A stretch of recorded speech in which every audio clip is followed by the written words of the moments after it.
जब से आई ससुराल अरे खाली घोटते बानी दाल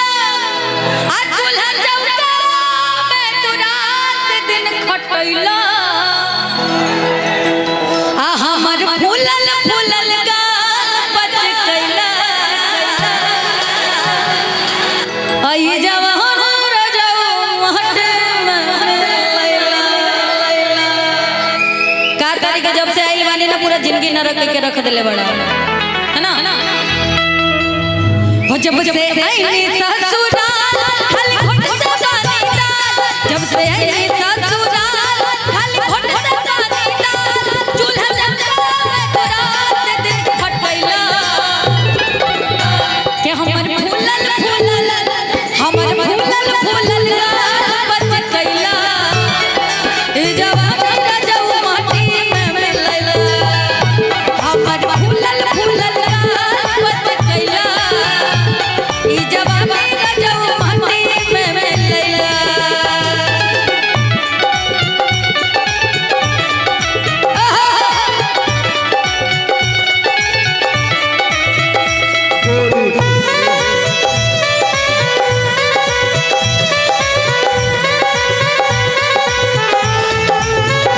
क्या बात है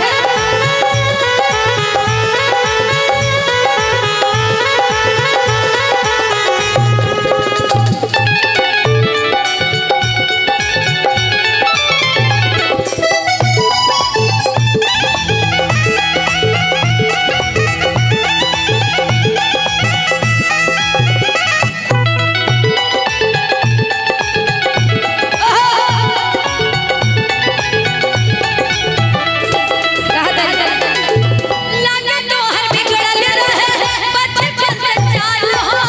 दोनों हाथ में सिहरा राजा हर गाल ए बच्ची इधर आ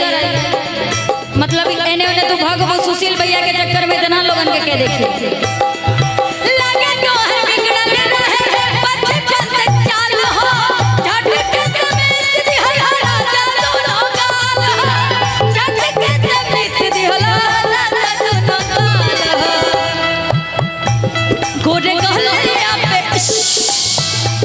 गोरे गलिया पे दाग तू लगैला हाय पतारे कमरा मुझ कैला गोरे गलिया पे दाग